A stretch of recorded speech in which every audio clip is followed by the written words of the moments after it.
This week, a jury awarded a California couple more than $2 billion in a verdict against Monsanto. The couple says that they contracted non-Hodgkin's lymphoma because of their use of the Roundup product. Similar lawsuits have been filed in Minnesota, Iowa, and South Dakota against Monsanto by people exposed to Roundup that had developed the same kind of blood cancers, including one Sioux Falls landscaper. Angela Konecki explains.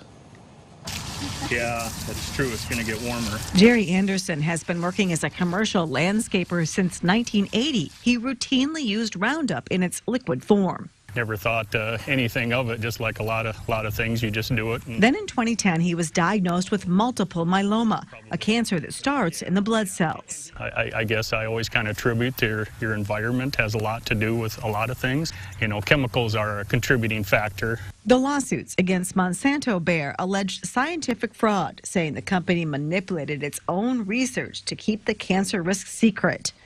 A United Nations-sponsored scientific agency declared Roundup probably causes cancer. However, the EPA reaffirmed last month the active ingredient, glyphosate, found in the weed killer, posed no risks to public health.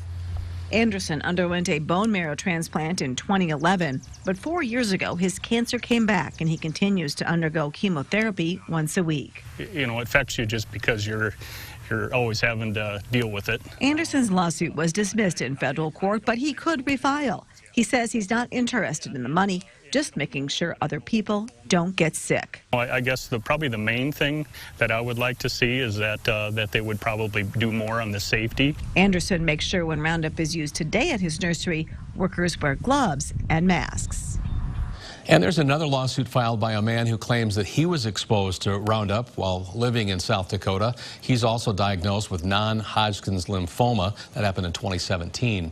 His suit has been transferred to California with those others. Now, Bayer AG, the owner of Monsanto, is appealing all three big-dollar verdicts, denying that its product is linked to cancer.